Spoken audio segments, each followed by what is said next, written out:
Assalamualaikum warahmatullahi wabarakatuh.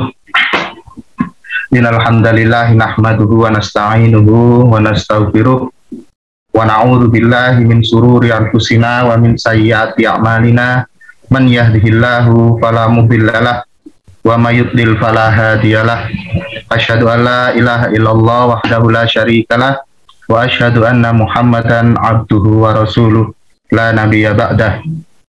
Allahumma sholli wa sallim ala Muhammad wa ala alihi wa ashabihi wa tabi'in wa tabi'ut tabi'in wa man tabi'ahum bi ihsani illa yaumiddin, amma ba'd.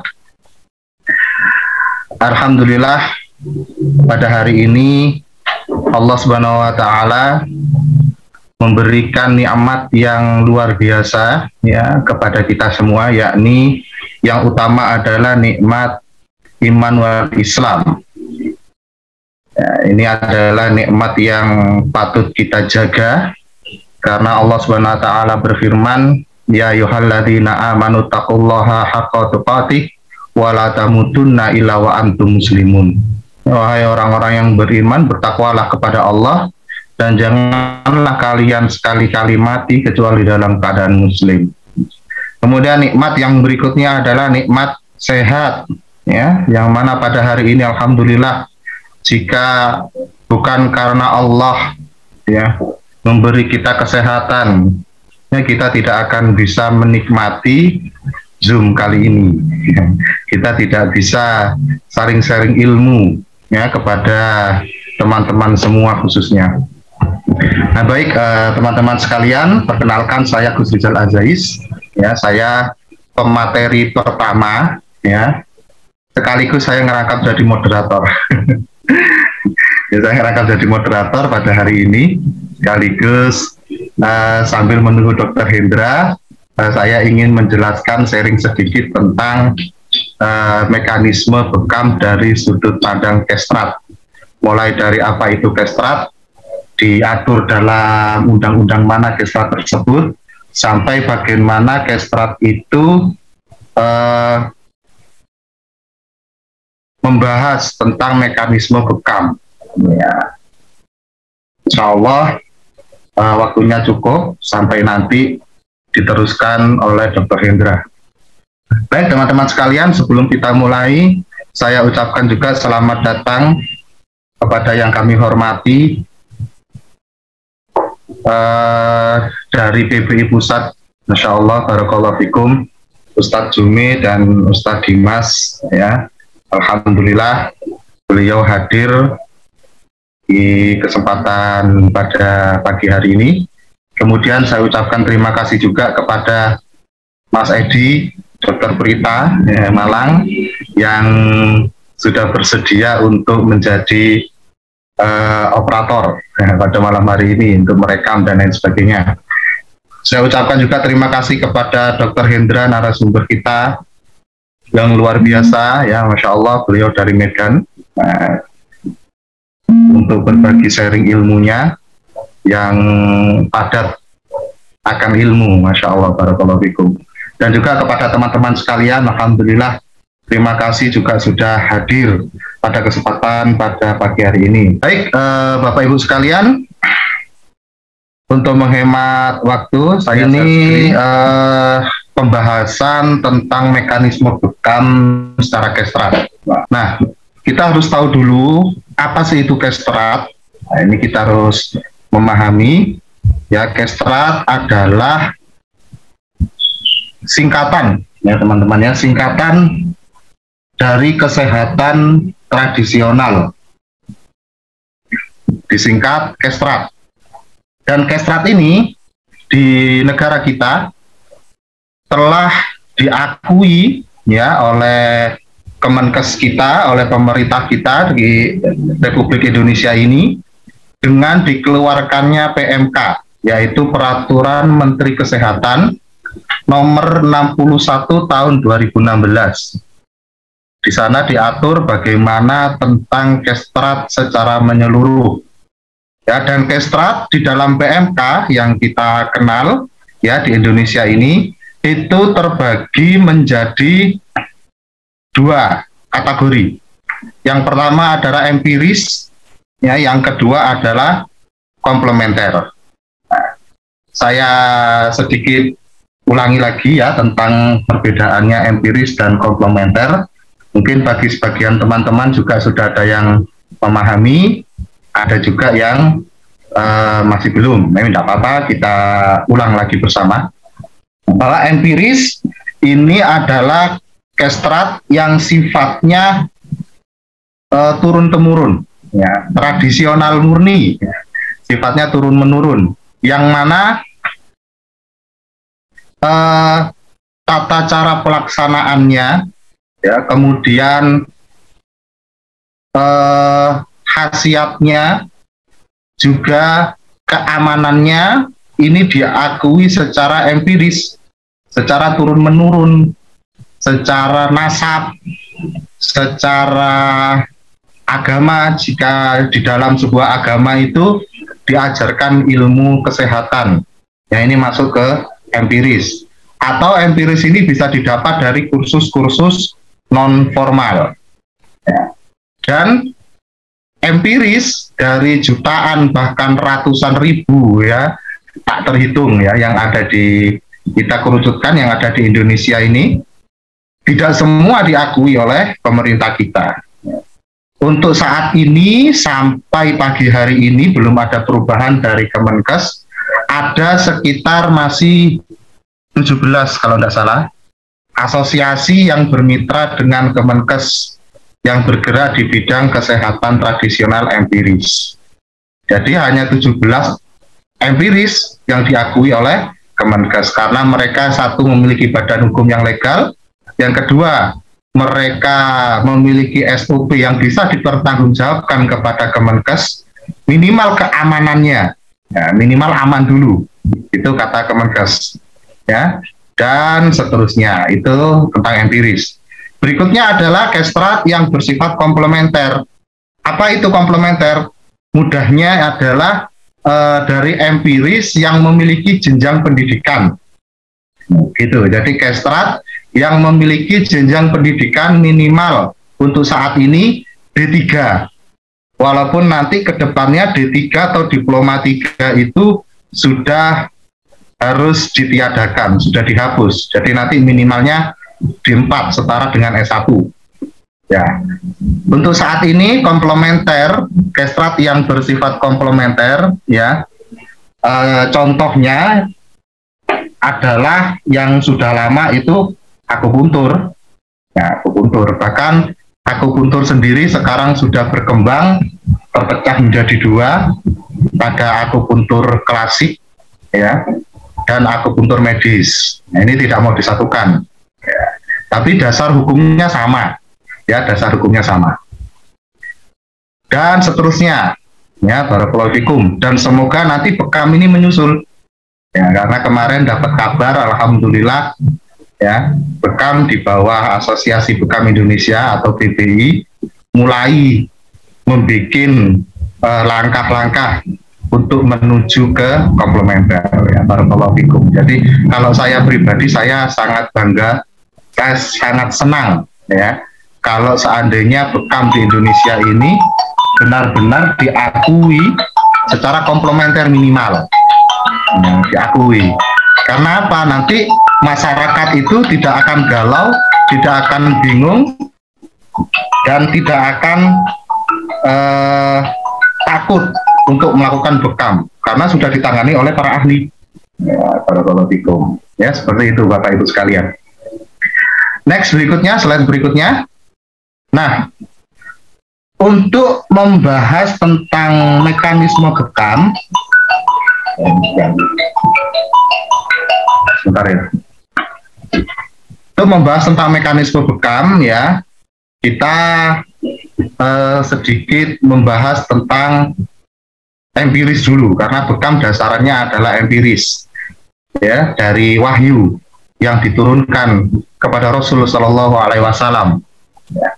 Yang pertama, kalau kita berbicara tentang empiris untuk dibekam, kita harus merujuk kepada 3 faktor ini, yaitu sejarah, kemudian syariat. Nah, kita tidak akan mungkin melepaskan bekam ini dari syariat, karena ini oleh-olehnya Nabi Shallallahu Alaihi Wasallam saat Isra Mi'raj.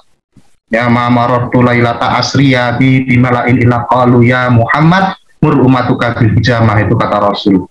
Ketika malam aku diisrokan, ya para malaikat di pintu langit berkata, wahai Muhammad, perintahkan umatmu untuk berbekam. Ya, ini oleh-oleh dari Rasul. Jadi Rasul pulang dari Isra Mi'raj, turun ke bumi, ya kembali pertama kali yang bertemu dengan Rasul dan beriman atas Isra dan Mi'rajnya Rasul adalah Abu Bakar As-Siddiq, ya radhiyallahu anhu.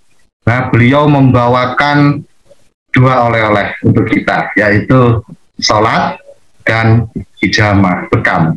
Untuk itu kita tidak bisa melepaskan bekam dari agama, tidak boleh, ya Bapak Ibu sekalian.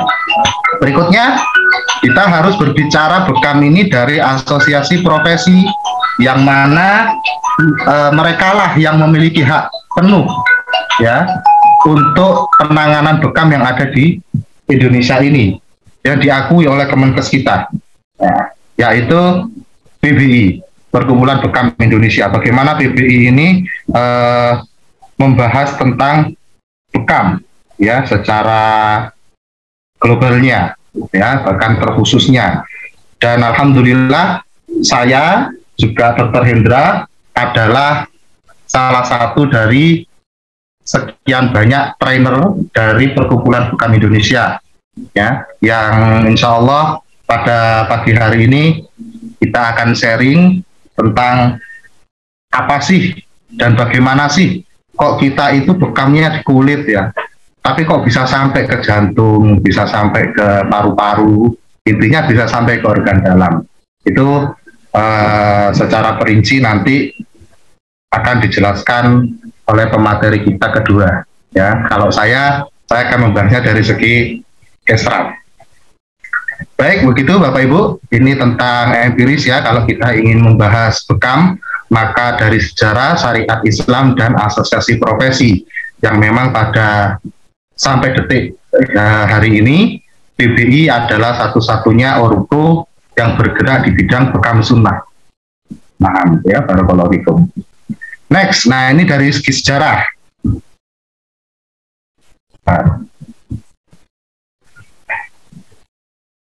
Nah, dalam sejarah, Masya Allah ya, bekam itu sudah lama ada. Ini adalah artefak kuno yang ditemukan di Mesir. Ya, tentang bekam. Ini pada peradaban abad ke-16 sebelum Masehi. Wah, Masya Allah. Lama sekali. Jadi ini kita saksikan, kalau kita lihat gambarnya, ya, ini ada alat-alat seperti kop ini Bapak Ibu. Ada alat-alat seperti kop, kemudian ada alat seperti pisau bedah, ya, sayat bentuknya masih seperti ini. Nah, ini ditemukan pada abad ke-16 sebelum Masehi. Ini artefak-artefak kuno yang menjelaskan bahwa bekam itu adalah urf, ya, kebiasaan, ya, adat yang sudah lama diyakini dan digunakan oleh nenek moyang kita, bahkan jauh sebelum Rasul Shallallahu Alaihi Wasallam diturunkan. Ya, barakallahu fikum. Berikutnya adalah tentang syariat. Tentang syariat, kita seperti yang tadi saya sampaikan, tidak mungkin kita melepaskan bekam ini dari segi syariat. Ya, maka ini dari sekian banyak dalil ini yang saya pakai karena ini mendekati tentang materi kita, yang mana Rasul Shallallahu Alaihi Wasallam menyebutkan bahwa bekam itu ada kesembuhan di sana, ya, dari sekian banyak pengobatan. Rasul menjelaskan asyifa'u fi talatatin, ada 3 kesembuhan, ya, pada metode. Yang pertama adalah teguhan madu, nah, syarbati asal, kemudian wasyartoti mihjam, yaitu sayatan. Nah, syartoh itu sayatan, ya, mihjam itu bekam, jadi sayatan alat bekam. Dan kain, nah, kayatinarin, jadi kai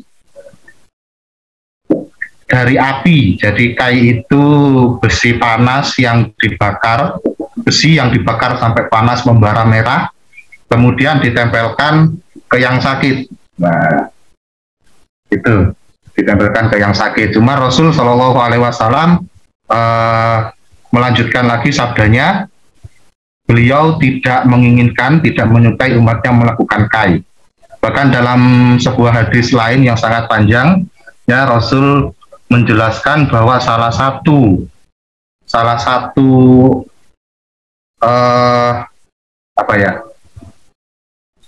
hilangnya kesempatan seorang hamba masuk surga tanpa hisab.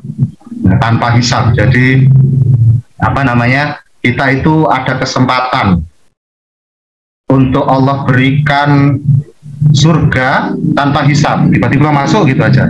Nah, yang membuat hilang itu salah satunya adalah kai. Hilang kesempatan masuk surga tanpa hisab, bukan berarti tidak bisa masuk surga, namun kesempatan tanpa hisabnya ini dihilangkan, keutamaan itu dihilangkan.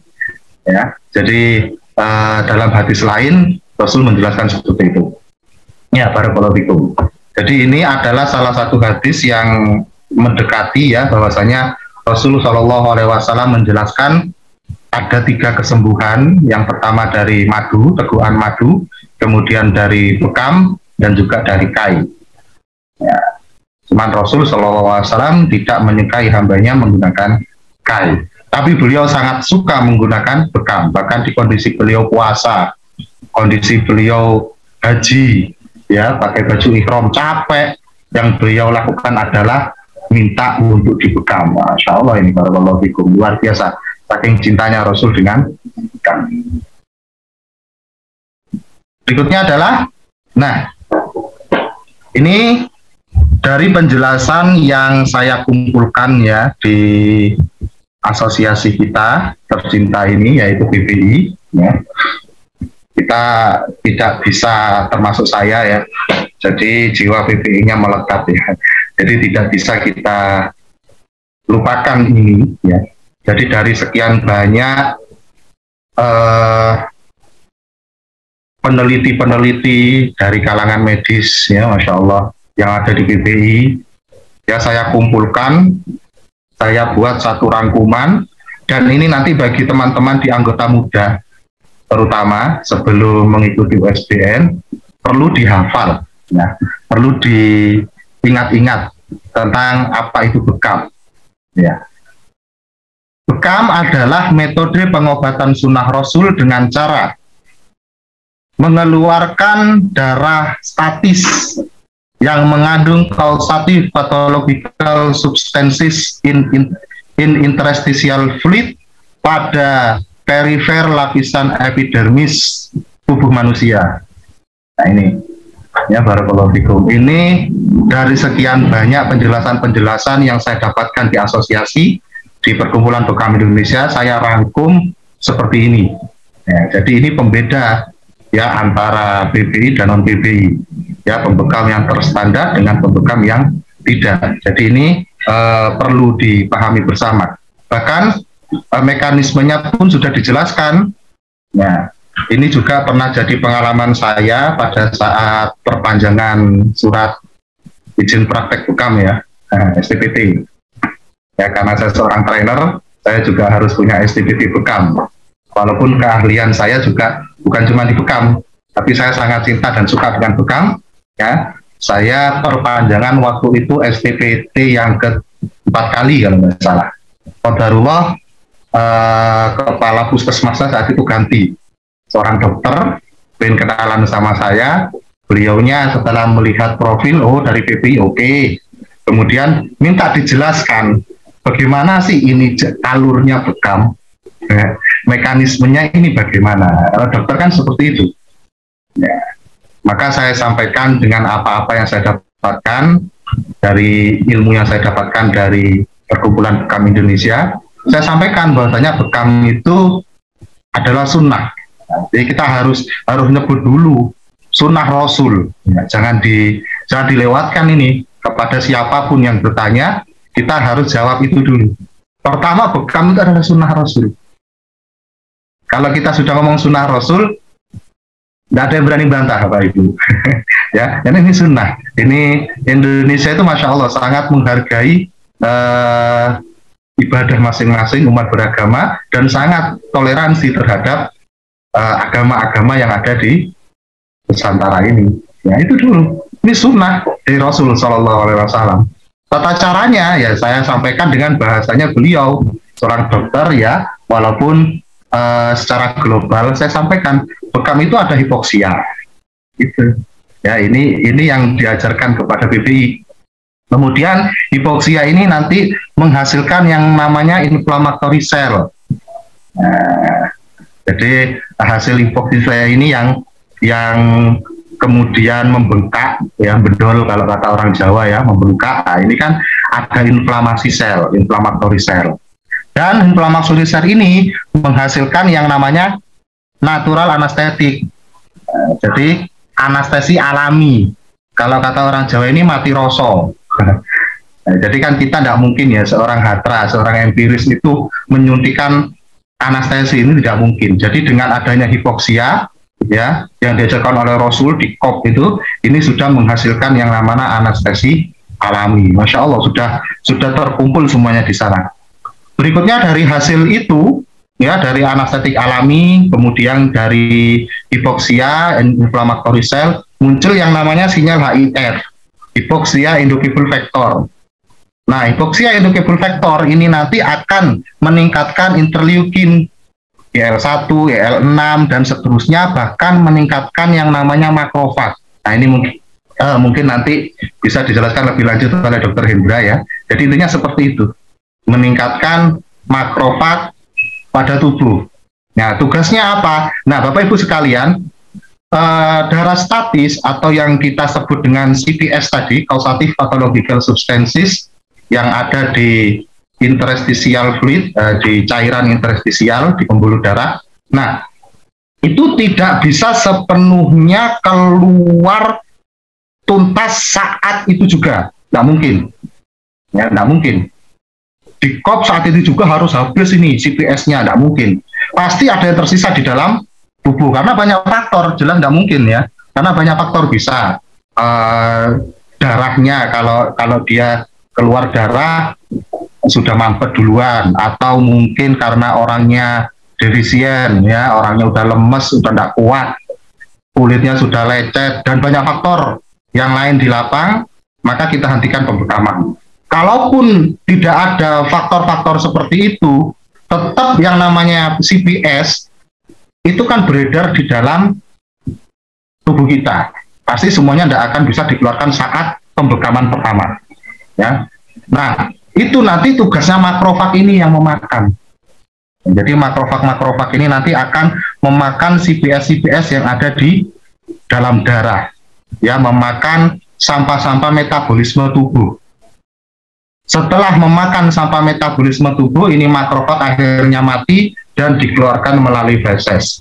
Nah, ini yang saya terangkan secara global kepada dokter tersebut, kepala puskesmas, dan alhamdulillah tanpa ada ABATA, ya, ABC dan lain sebagainya, langsung di ACC. Oke, bagus ini, terus lanjut. Nah, lanjut saya ke dinas kesehatan. Gitu, Masya Allah ya, barakallahu fikum. Ini sangat luar biasa sekali dan tidak saya dapatkan ilmu ini dari pembekam-pembekam lain selain di BPI. Ya, Masya Allah, barakallahu fikum. Ini rangkumannya. Jadi bagi teman-teman yang anggota muda dan juga bahkan dari trainer-trainer pun nanti silakan bisa ajarkan ini ya kepada anggota mudanya. Mekanisme bekam yang benar-benar bermartabat. Ya, apa itu bekam? Pertama, kita jelaskan bekam adalah metode sunnah Rasul. Ya, pengobatan sunnah Rasul dengan cara mengeluarkan darah statis, darah mati, ya, yang mengandung causative pathological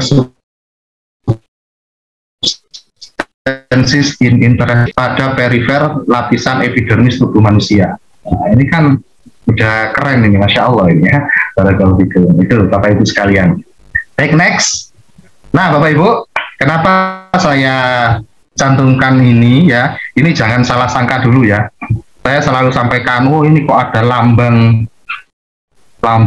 yin yang, wah ini lambangnya seton ini, wah enggak. Ya Bapak Ibu ya. Ini masalah lambang ini tidak ada hubungannya, saya selalu sampaikan tidak ada hubungannya dengan akidah. Kalau lambang seperti ini hanya gara-gara lambang kita saling bermusuhan, pernahkah kita berpikir lambangnya PMI itu salib loh Bapak Ibu? Kenapa nggak dikritik juga? Ini lambang kesehatan tradisional. Ya, sama seperti halnya lambang PMI itu, kemudian lambangnya Usada itu ya ada ular, kemudian ada Dewi Yunani dan sebagainya. Kalau kita hanya berkutat logo-logo pada lambang-lambang sampai ada mengkafirkan sampai ini, ya enggak keren lah ya bagi kita. Jadi selama tidak ada unsur akidah, maka anggaplah ini sebuah logo. Ya, ini logo biasa yang memang disahkan dijadikan logonya Kestrat, ya, logo Kestrat. Ya, Kestrat yang bersifat komplementer dalam masalah ini, ya Bapak Ibu sekalian, disebut dengan interkontinental. Itu PMK-nya baru keluar di nomor 17 tahun 2021 tentang pengesahan pengobatan atau kedokteran interkontinental. Apa itu interkontinental, Bapak Ibu sekalian? Interkontinental itu kalau dulu, ya, dulu sebelum disahkan masih kategori empiris, kita itu mengenalnya dengan istilah TCM. Kemudian terapisnya disebutnya dengan SINSE. Ya, kalau dulu seperti itu. Kalau kontinental itu sudah ada di 4-nya, bukan di 3 lagi, di 4, ya. Terapisnya itu disebut dengan dokter interkontinental, ya, dokter interkontinental. Kalau disetarakan dengan SINSE itu sudah SINSE level 6, paling tinggi. Jadi SINSE itu ada SINSE level 1, 2, level 1 dan 2 itu hanya berkutat dalam masalah keilmuan dasar TCM, jadi mengenal sindrom, mengenal Changfu, mengenal Pakang Tianceng, mengenal Cushing, ya, White Netching dan lain sebagainya, banyak lah, ya itu. Kemudian level 3 itu mereka sudah mulai praktek, namanya praktek Cucen.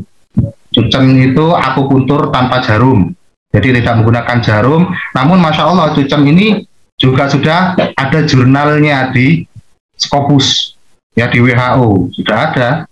Ya. Berikutnya level 4 mereka sudah mulai meracik herbal. Jadi seperti farmasi tapi mereka memakai herbal. Baik itu herbal saintifik maupun herbal sindrom. Jadi herbal-herbal yang tidak saintifik itu mereka bisa menggunakan herbal racun, bahkan ganja itu boleh mereka, ya, dengan keterampilan mereka digunakan untuk pengobatan dan lain sebagainya. Berikutnya level 5 dan 6 baru akupuntur. Nah, kalau akupuntur ini kan harus di 3 ya minimal ya sekarang ya. Tapi sekarang sudah ada D4, maka untuk D4 interkontinental ini sudah langsung lompat. Nah, jadi selama 4 tahun ini mereka dapat semua setara dengan SINSE level 6. Gitu ya Bapak Ibu sekalian. Nah, di dalam interkontinental ini teori bekam ya. Saya ambil ini Penelope Odi, ya. Beliau menjelaskan bahwa bekam basah, ya, yang kita masuk bekam basah itu adalah metode pengambilan Qi dan Se. Nah, ini kalau di kedokteran interkontinental atau dulu kita sebut dengan TCM, kalau sekarang disebutnya TM, tradisional medicine, jadi bukan TCM lagi. Kalau dulu TCM, kalau sekarang tradisional medicine. Nah, itu Bapak Ibu, bekam basah itu dikenalnya adalah metode penghisapan penanganan penyakit, ya, dengan cara penghisapan negatif di permukaan kulit untuk mengeluarkan Qi dan Se. Nah, ini pembahasannya seperti itu. Jadi kita harus mulai sering-sering mendengar istilah-istilah ini nantinya ke depan, ya, istilah-istilah Kestrat, karena Kestrat yang diakui memang diambil dari kedokteran timur.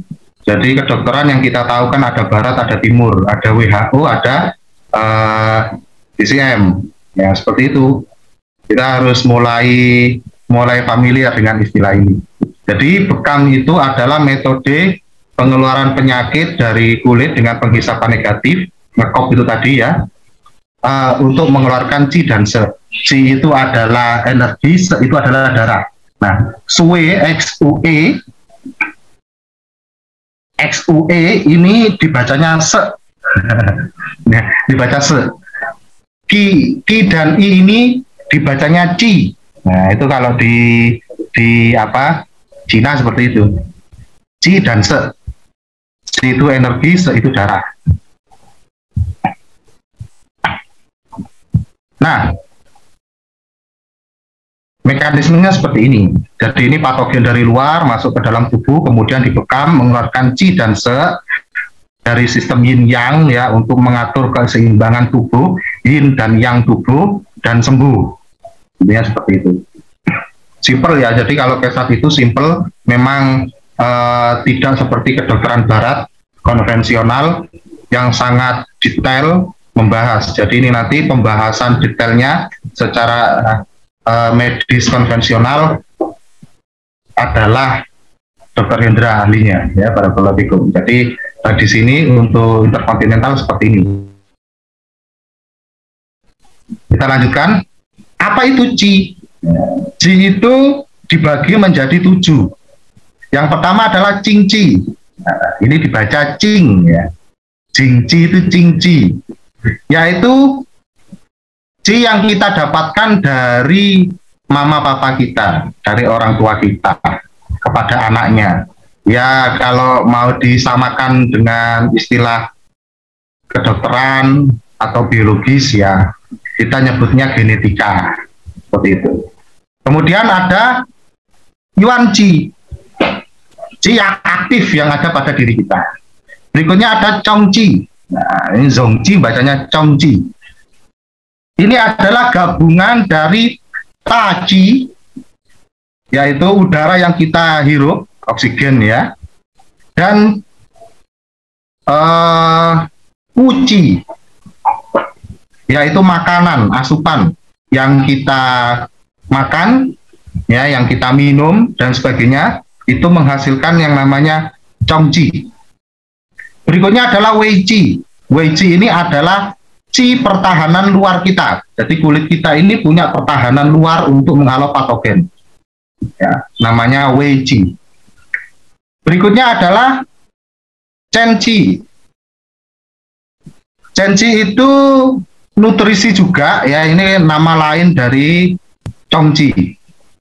Berikutnya ada Cheng Qi. Cheng Qi ini total semua Qi, jadi dari Qing Qi, Wan Qi, Chong Qi, Wei Qi, Chen Qi. Nah, jadilah Cheng Qi. Cheng Qi ini bisa dikatakan imunitas, gabungan total semua Qi. Dan berikutnya adalah Si Qi. Nah, Si Qi ini si jahat atau patogen Qi yang ada pada luar dan masuk ke dalam tubuh kita. Nah, yang paling parah itu kalau Si Qi atau patogen luar, atau kalau patogennya itu kita sebut dengan Waigan, itu masuk sampai ke Se, sampai darah. Maka ini sudah istilahnya kronis, sudah mencemari darah. Ya, seperti itu.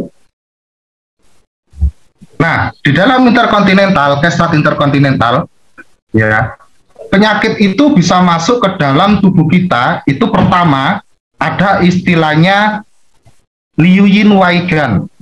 5 metode Waigan itu masuk, patogen masuk ke dalam tubuh kita, atau kita singkat dengan PPL, penyebab penyakit luar.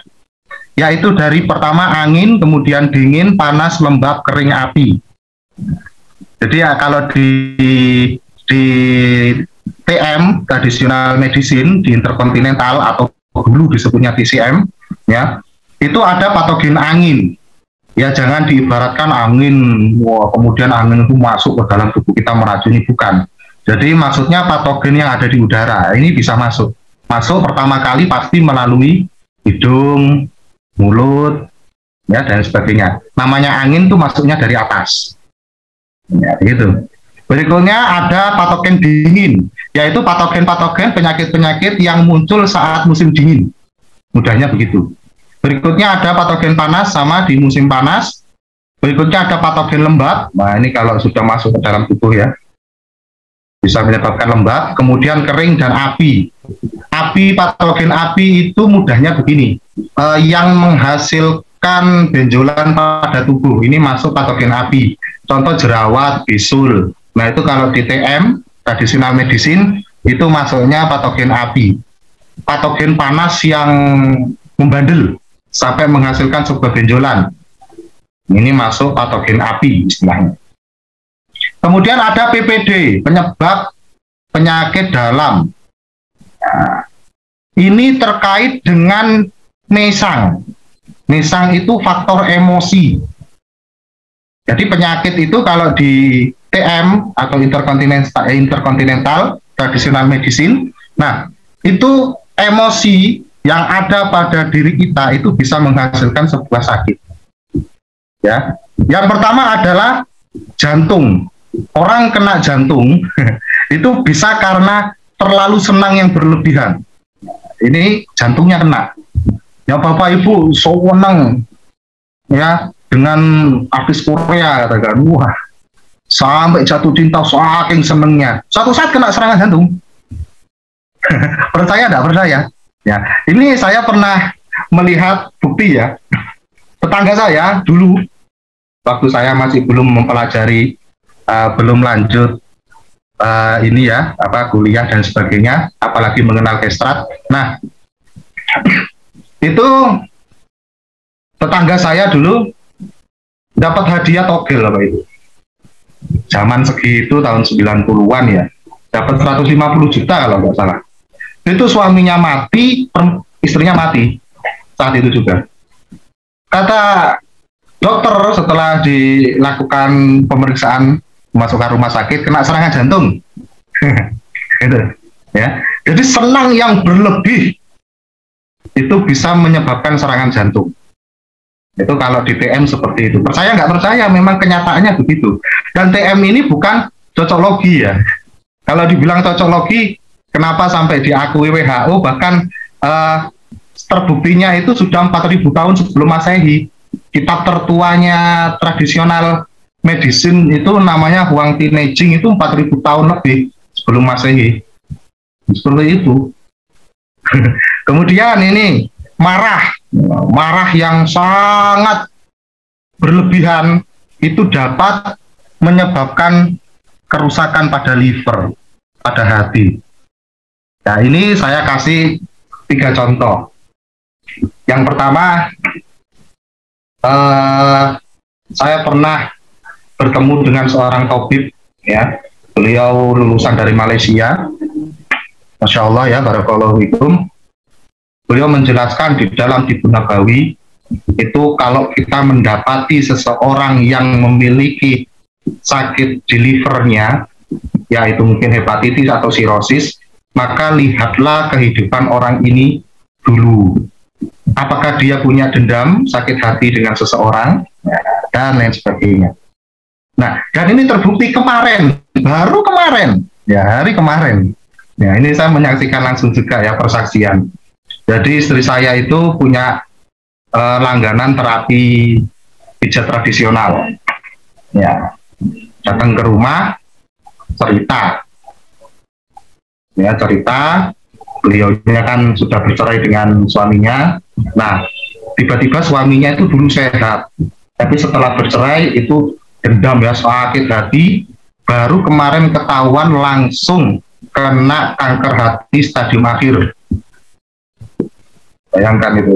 Jadi saking bencinya, saking marahnya ini sama mantan istrinya, ya langsung kena kanker hati stadium akhir. Ya dibilang percaya nggak percaya, memang seperti itu Bapak Ibu sekalian ya, di traditional medicine ya, orang yang terlalu marah, emosinya menggebu-gebu, mendendam dan lain sebagainya, itu hatinya yang terluka. Nah, kemudian pernah pembahasan, bukan pembahasan tradisional medicine ya, ini ceritanya seorang asatid ya, seorang ustadz. Waktu itu beliaunya masih menjadi mahasiswa di Jamiah Islamiyah Madinah cerita, sekarang sudah lulus beliaunya, cerita kepada saya dulu, ada sebuah hadis dhaif. Hadis dhaif. Hadisnya itu dhaif, tidak sampai kepada Rasul, tentang bagaimana Allah menciptakan unta. Ada hadis, kalau nggak salah bunyinya, wa ma khalaqal ibili mimma ibili syaitin. Jadi tidaklah aku ciptakan unta, melainkan seperti aku menciptakan setan. Jadi intinya dalam hadis itu, unta sama setan itu dibuatnya sama, dari api. Walaupun hadisnya dhaif, kata Ustadz ini, sifat unta itu sama seperti setan, pendendam. Wallahu ta'ala. Jadi walaupun hadisnya dhaif, sifat unta ini pendendam. Bahkan satu-satunya dalam sejarah manusia yang bisa menundukkan unta yang sedang emosi itu hanya Rasul. Ada sebuah hadis yang mana sahabat itu kalang kabut, ya, ada unta gila, unta yang marah, kemudian bahkan Rasul sampai dihalau oleh para sahabat untuk jangan mendekat. Tetapi unta itu setelah melihat Rasul SAW dengan kemuliaannya malah nunduk kepada Rasul, dan Rasul lus kepalanya. Hanya beliau yang bisa dalam sejarah.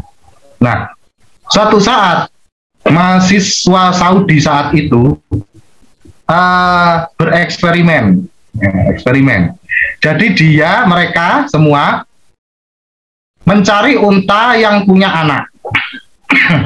Ya, unta yang punya anak. Induknya diikat, anaknya disembelih di depan induknya. Anaknya mati, induknya mati. Gitu. Anaknya mati, induknya mati. Padahal induknya nggak ngapa-ngapain.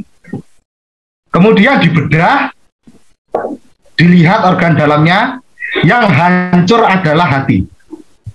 Hatinya unta ini hancur. Lainnya utuh, hatinya itu hancur. Berkeping-keping. Itu jadi pendendam. Walaupun hadisnya dhaif, kata Ustadz ini, dan dijelaskan juga oleh para dosen-dosen di sana, para ulama-ulama di Saudi saat itu, sifat unta ini seperti setan, pemarah, ya, dan pendendam, ya, naudzubillah. Berikutnya adalah rasa cemas dan sedih. Ini bukan atau, ya, cemas dan sedih. Nah, itu yang berpengaruh adalah paru-paru. Jadi kalau orang terlalu cemas, kemudian orang ini terlalu sedih, pasti sesak nafas. Ya, seperti itu. Nangis yang sampai tidak tertahan saking sedihnya, pasti sesak nafas. Kalau tidak segera ditangani, ya, kehabisan oksigen dan naudzubillah bisa meninggal. Seperti itu. Berikutnya adalah rasa khawatir. Ya, rasa khawatir yang berlebihan itu dapat melukai limpa. Dan rasa takut juga kaget. Takut dan kaget. Ini yang menyebabkan adalah ginjal. Jadi orang yang kalau sudah terlalu takut, ya, ditaruh di tengah kuburan malam Jumat, katakan, ya, jam 12 malam, jam 2 malam diikat. Takut. Akhirnya yang terjadi kan ngompol. Kalau udah ngompol itu berarti kan ginjalnya lemah. Ya, seperti itu. Nah, ini faktor emosi yang ada di tradisional medicine. Kemudian berikutnya adalah penyebab lain. Penyebab lain ini bisa karena kecelakaan, terus diet tertentu, diet yang terlalu ketat. Kemudian ada tipe fisik tertentu, ya, cacat dan lain-lain. Ruda paksa, ya, ruda paksa ini yang sering terjadi, Bapak Ibu. Contoh, ini orang stroke, katakan, sudah enakan dikit, disuruh balik lagi kontrol ke dokter, nggak mau kontrol, langsung dibikin nguli, stroke lagi. Nah, ini namanya ruda paksa, ini nggak boleh. Ya, merasa enak dikit, udah, wah, aku sudah enak, udah nggak kontrol, nggak nebus obat. Kalau dia datang ke tradisional medicine juga nggak kontrol ke dokter interkontinental, nggak nebus herbalnya, ya sudah. Nggak terapi lagi, langsung nguli lagi. Kemudian ngeblak lagi, stroke lagi, ngulang lagi dari awal. Nah, ini masuknya ruda paksa. Ini tidak diperbolehkan dan lain sebagainya. Nah, jadi ini faktor-faktor yang menyebabkan penyakit menyerang tubuh manusia dalam Kestrat Interkontinental atau TM, Traditional Medicine. Next ya. Nah, Bapak Ibu sekalian, ini penjelasan penyakit dan mekanisme bekam. Perjalanan penyakit dan mekanisme bekamnya. Nah, dalam interkontinental atau traditional medicine, kalau kita kaitkan dengan bekam ya, penyakit itu bisa masuk ke dalam tubuh kita melalui Liu Yin Weigan, 6 faktor luar tadi. Ya, ada dingin, lembab, panas, api, dan lain sebagainya ya, 6 faktor tadi. Melalui 4 jalan, 4 tahapan yang disebut Wei Qingse. Ini kita harus mulai terbiasa telinga kita dengan istilah ini nantinya. Wei itu permukaan, Qi itu energi, Ying itu udah mulai masuk ke dalam ya. Tahapan ketiga bisa perikardium dan lain sebagainya. Berikutnya ada Se. Nah, ini kalau sudah masuk ke Se, ini yang sudah parah. Nah, kemudian bekam itu ya adalah merangsang untuk pelancaran stagnasi Qi. Jadi Qi yang terblokade, yang terblokir, stagnasi tadi, itu bisa dilancarkan dengan bekam. Ini baru kopnya saja, belum basah. Nah, karena di TM itu mengenalnya adalah kop kering. Begitu. Ya, di traditional medicine. Itu sudah efektif untuk melancarkan Qi. Ya, dan menormalkan kembali yin yang-nya di gampangannya metabolisme tubuhnya lah, itu sudah mulai dilancarkan kembali. Nah, apalagi bekam basah, kalau sudah sampai melakukan pembekaman dengan melakukan wet cupping terapi atau bekam basah, ya, ini malah bisa mengeluarkan darah. Jadi selain membuka blokade Qi, Weigan yang sudah menguasai darah itu diambil. Itu Masya Allah ya, bekam sunnah itu baik di medis kedokteran konvensional, bahkan di kedokteran PCM terakui. Teorinya Masya Allah, barakallahu fikum, itu sunnah Rasul. Bayangkan. Jadi bekam keringnya saja sudah, di kopnya saja itu sudah membuka blokade Qi, apalagi di syarqah, dikeluarkan darahnya, seknya diambil, darahnya diambil. Nah, bahkan kalau kita compare dengan penelitian-penelitian para medis, ya, penelitian medis konvensional tentang wet cupping terapi yang bahkan sudah masuk ke jurnal Scopus, bayangkan ya, luar biasa, ada teori taibah, ada apalagi banyak sekali itu. Ya, itu saya menganggap semua unsur sindrom, baik itu lembab, bisa dibekam. Karena ada beberapa praktisi TCM dulu yang menganggap lembab itu nggak bisa dibekam. Kalau saya bisa, saya bisa. Walaupun dingin, sindrom dingin, defisien, kalau cuma 1 titik aja, kahil, yakin bisa. Itu kalau saya, teorinya ada. Kop kering aja sudah bisa melancarkan blokade Qi, apalagi bekam basah, ini sunnah loh. Ya. Dan kalau kita kembalikan kepada signalin sel ya, nanti pembahasan itu bisa dijelaskan oleh Dr. Hendra ya. Bahkan sindrom dingin pun yang ada di dalam tubuh lembab bisa dibekam. Keluar itu kalau kita compare. Makanya antara konvensional dan interkontinental ini kalau di-compare indah sekali, luar biasa. Makanya kenapa saya beride waktu itu dengan Dr. Hendra, ayo kita bikin ini. Masya Allah, ini bisa menjadi sharing keilmuan bagi teman-teman, terutama bagi trainer ya, yang qadarullah itu sering loh ditanyai oleh peserta, Pak Afwan mau tanya, apalagi pesertanya dokter, kok bisa ya dibekam di Az-Zuhur ini kok bisa sampai ke ginjal Pak? Gak bisa jawab, kan kasihan itu. Itu loh Bapak Ibu sekalian. Jadi makanya indah sekali kalau kita compare. Jadi kalau saya berpendapat bekam semua sindrom bisa, mau dingin kayak mau panas kayak bisa. Kalau teori dasarnya, kalau sindrom panas itu bisa bisa dibekam basah. Tapi kalau sindrom dingin, defisien, tidak bisa dibekam. Bisanya di akupuntur. Itu kalau ilmu dasar TCM dulu. Kalau saya kan enggak, saya suka mengcompare dengan data, suka mengcompare dengan teman-teman medis dan lain sebagainya. Ya, saya berkeyakinan bisa. Defisien bisa dibekam, asal syaratnya satu. Jangan orang defisien, sindromnya udah dingin, terus jenengan tensi ditambah dengan tensi sudah ngedrop, bekam 24 titik, ya meninggal.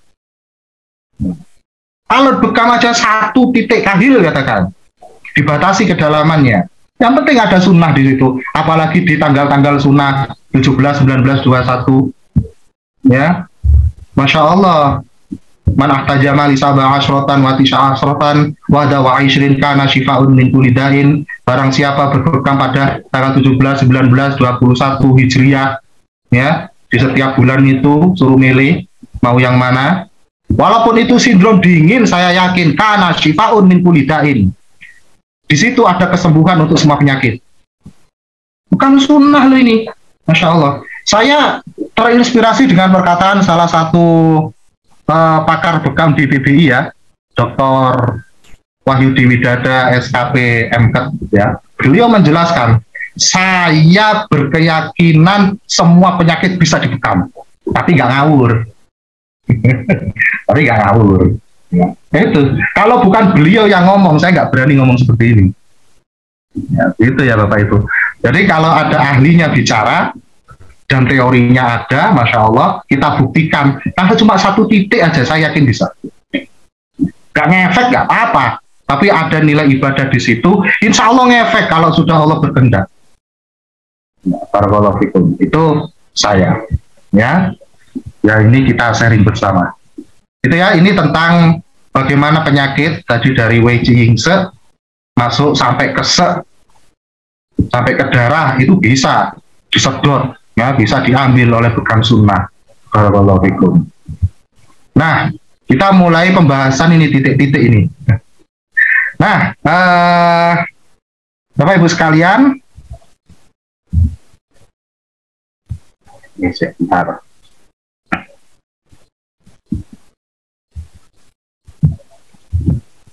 Titik sunnah.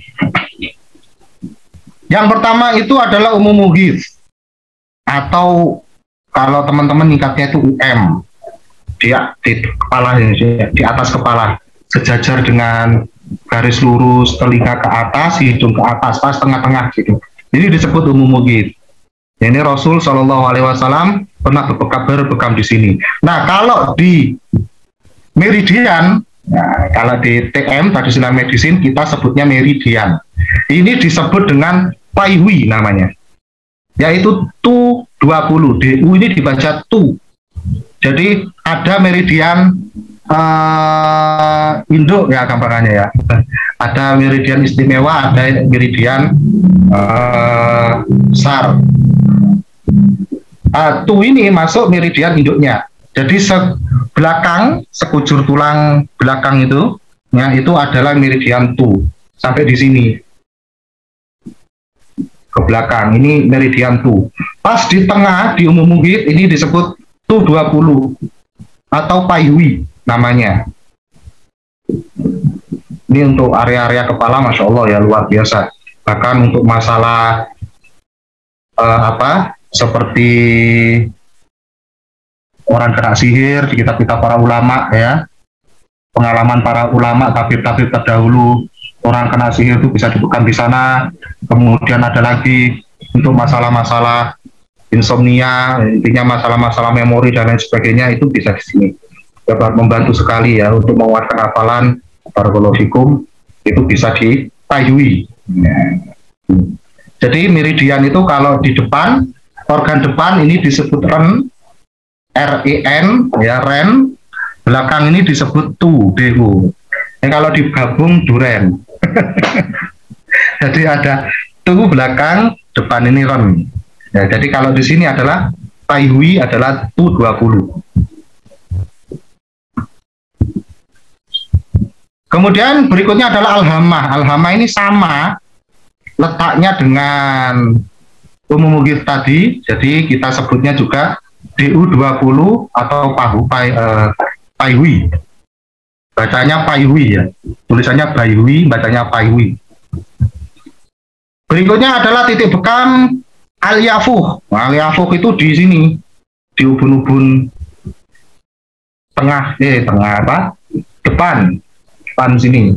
Nah, kalau anak kecil, bapak ibu pegang ada kedutan di tengah-tengah. Nah, ini namanya Al-Yafuh. Nah, ini kalau di TM cocok dengan senting ya, tu 24. Berikutnya adalah Aros. Wah, Aros ini luar biasa. Aros ini seluruh area kepala yang bisa ditumbuhi rambut ini bisa dibekam, mau di sini, di sini, di sini. Nah, ini banyak meridian. Ini kemarin saya coba petani, ya. Saya coba telusuri satu-satu. Banyak sekali dilewati meridian utama, bahkan meridian istimewa. Di sini ada tu 24 sampai tu 15. Itu masuk di sini. Masuk di area kepala semua. Kemudian dilewati meridian GB, nah, gallbladder, itu untuk kandung kemih. Nah, jadi dibekam di GB, sampingnya tu, ini bisa sampai ke kandung kemih, Bapak Ibu, dibekam di kepala. Berikutnya adalah meridian BL, buli-buli. Nah itu, oh yang tadi kandung empedu, kalau buli-buli itu kandung kemih. Kemudian meridian ST, bukan ST12 ya, tapi stomach. Ini bisa sampai ke lambung, bayangkan. Ya daerah-daerah sini, ini bisa sampai ke organ dalam. Berikutnya adalah akdain. Nah, akdain itu di urat leher. Ini semoga kamera saya bisa dilihat teman-teman ya. Urat leher samping belakang mendekati pundak, mendekati katifain. Nah, itu masuknya akdain. Nah, itu ternyata meridian HN15 atau Pailio, Cing Pailo.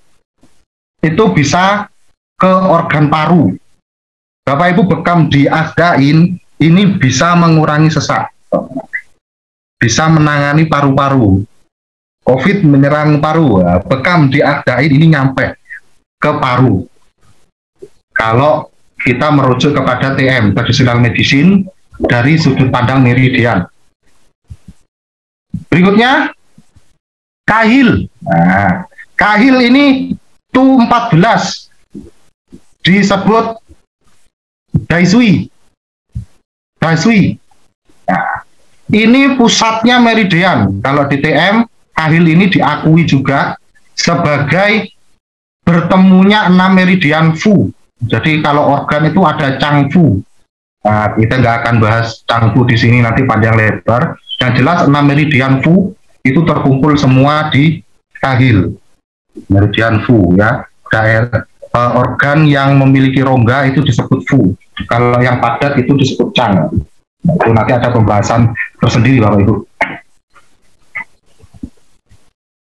Berikutnya ada yang namanya Az-Zohr. Az-Zohr itu seluruh area punggung. Nah, seluruh area punggung itu bisa dibekam. Yang tidak boleh adalah tulang tengah. Nah, ini nggak boleh ya. Kalau akupuntur boleh, karena tidak mensedasi. Ya bisa sih akupuntur mensedasi, mentonik bisa. Maksudnya akupuntur ini kan tidak mensedasi langsung nyedot darah.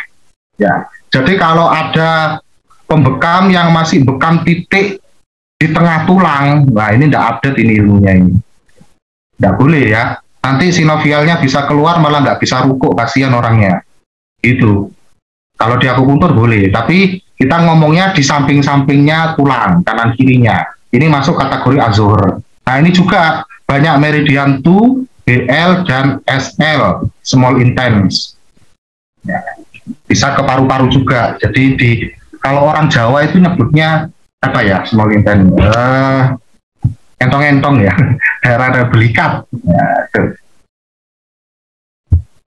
berikutnya adalah Alawari. Alawari. Nah, ini gimana ini? Saya berdiri ya. Di sini di pinggang bawah agak ke samping. Nah, itu alawari. Nah, itu masuknya meridian GB 25. Gallbladder. Masuk meridian utama. Dan yang terakhir adalah ala rohlil kodami, di atas punggung kaki. Jadi umpama ini punggung kaki ya, kita bekam di sini.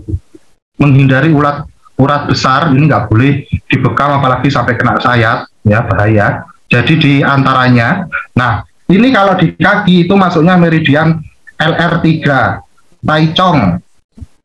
Itu bisa untuk liver. Jadi kalau Bapak Ibu bekam di kaki itu nyampe ke liver.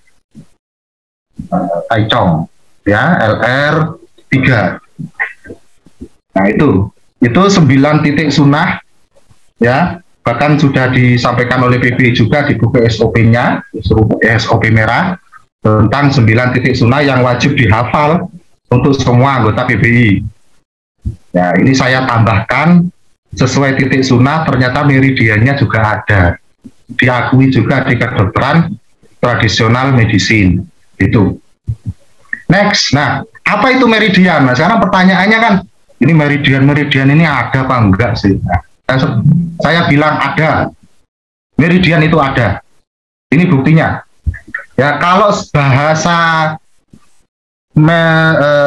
aslinya, bahasa Cina ya, bahasa Mandarin, Cina kuno dan sebagainya ya, asalnya kita ngomong kestrat lah.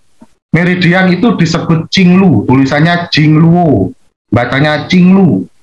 Qing itu saluran, Lu itu penghubung. Jadi saluran penghubung yang ada di dalam tubuh disebut meridian atau Qinglu.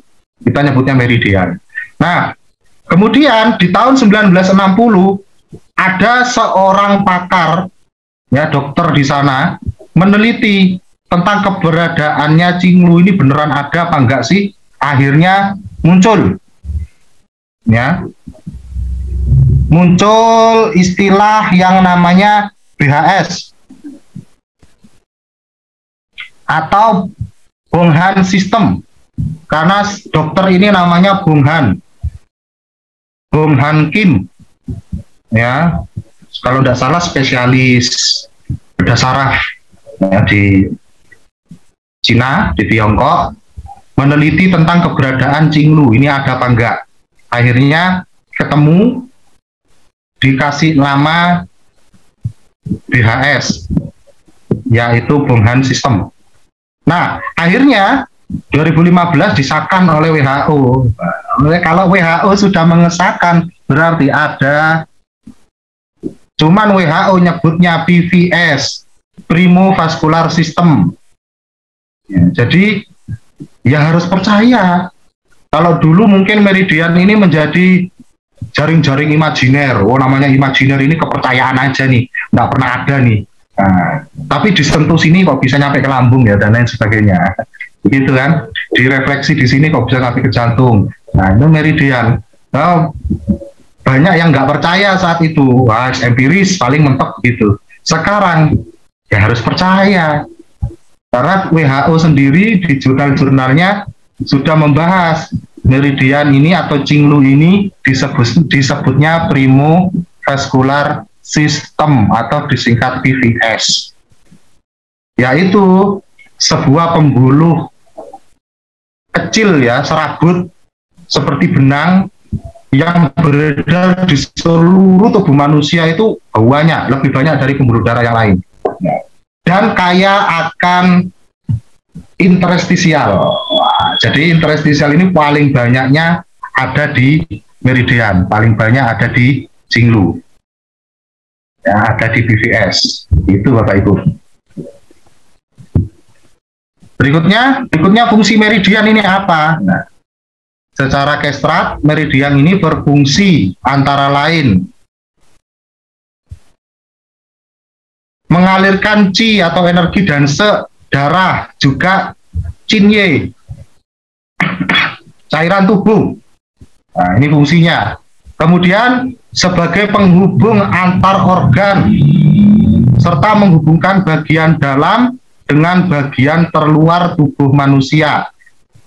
Jadi meridian itu atau Qinglu itu seperti pohon. Pohon itu ada akar yang masuk ke dalam, ada ranting yang dia itu keluar. Itu, ya. Jadi ada piau, ada li. Piau itu tulisannya biau, ya, piau itu luar, li itu dalam. Jadi bisa menghubungkan. Makanya kalau orang dulu atau sinse-sinse dulu nyebut masuk angin itu ada, tidak salah. Karena apa? Bisa masuk melalui meridian angin itu. Kalau di kedokteran konvensional kan mana ada masuk angin, tidak pernah ada itu masuk angin. Begitu. Nah sekarang ada, harus percaya. Kalau kita merujuknya kepada sistem Qinglu, sistem BVS, maka angin itu bisa masuk ke dalam tubuh kita. Masuk angin jadinya, dan seterusnya. Nah, kemudian menghubungkan juga organ Chang dengan Fu yang saling berpasangan dalam ilmu tradisional medicine. Sehingga inilah yang menjadi dasar untuk melakukan terapi penyakit melalui jalur meridian. Ya, jadi makanya kita tidak bisa disalahkan. Ini dibekam di Az-Zuhr, ya, bisa masuk ke dalam organ dalam. Kalau basic si terapis bekamnya adalah tradisional medicine, dia akan menjelaskan meridian, ya, Qinglu atau primovascular system atau Bunghan system itu ada di area Az-Zuhr dan dia sampai karena sifatnya adalah piau li, ada yang piau keluar, ada yang li masuk ke dalam organ. Maka dibekam di permukaan nyampe ke dalam organ. Kalau kita masuk ke strat meridian, ya seperti itu. Nah, terakhir, jumlah meridian dalam tubuh kita, nah itu ada 12 meridian utama, termasuk DU tadi itu, kemudian Ren, ada gallbladder dan lain sebagainya. Kemudian ada 8 meridian istimewa. Dan WHO, WHO lebih banyak lagi. Bahkan WHO sudah meneliti dan mengesahkan meridian itu ada total semuanya di tubuh kita 361 jalur akupuntur, yaitu meridian itu tadi. Nah, itu ya Bapak Ibu sekalian, terima kasih. Singkat, insya Allah bisa dipahami.